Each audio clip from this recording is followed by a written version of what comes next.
This video is for you if you feel like you've hit rock bottom.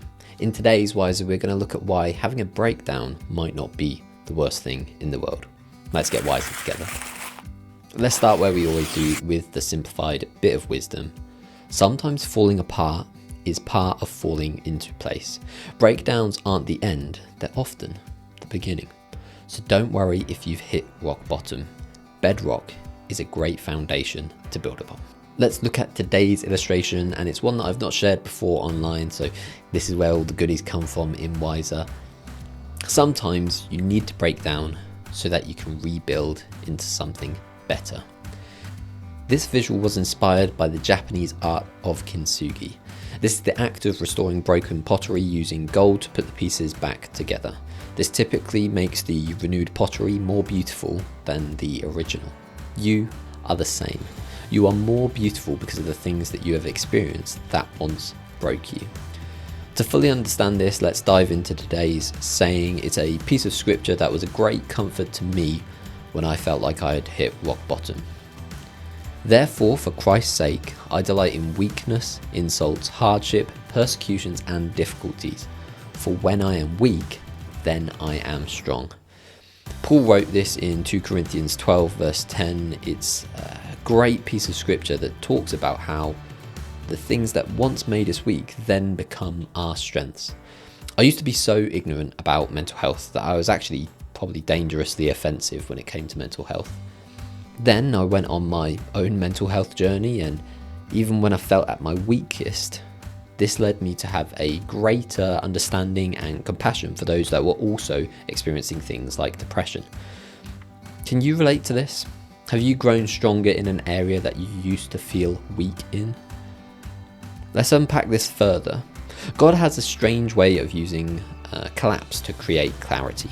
Whether it's burnout, heartbreak, or failure, these moments feel like an undoing. But often, these things falling apart make space for something new and more meaningful. Many spiritual traditions and psychological theories recognize that crisis often precedes growth. It is the cocoon before the wings. So, if you find that you've hit rock bottom or trying to put yourself back together, here are 3 ways to embrace the breakdown as part of your becoming. Number 1, name what is ending. Every breakdown signals that something is no longer serving you. An identity, a belief, relationship, or a story, whatever it is, let it go. Number 2, stop rushing to fix. Growth following hardship isn't always linear or instant. In fact, most growth isn't. You may find that the wisest thing that you can do following a wreckage is to pause and truly take it in. Recognize that growth won't happen on your timeline, but don't forget to eventually. Number 3, look for the gold. Like kintsugi, fill your cracks with something meaningful.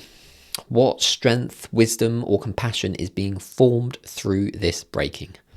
I'm keen that Wiser serves you in the experiences that you are navigating. Consider responding to this video, drop a comment, let me know what breakdown that you're currently trying to overcome. Or if you'd like to do it in private, feel free to email me at michael@wisdommadeeasy.com. Now let's move on to today's reflection. By now you'll know that I'm a big fan of journaling, and so I've got 3 journal prompts to encourage you to unpack this further. Number 1, have I been broken by an experience that I now perceive as a catalyst for growth? Number 2, am I currently at rock bottom? Have I paused to take in what has led me to this place? And number 3, what gold or meaning have I taken from an experience that previously broke me?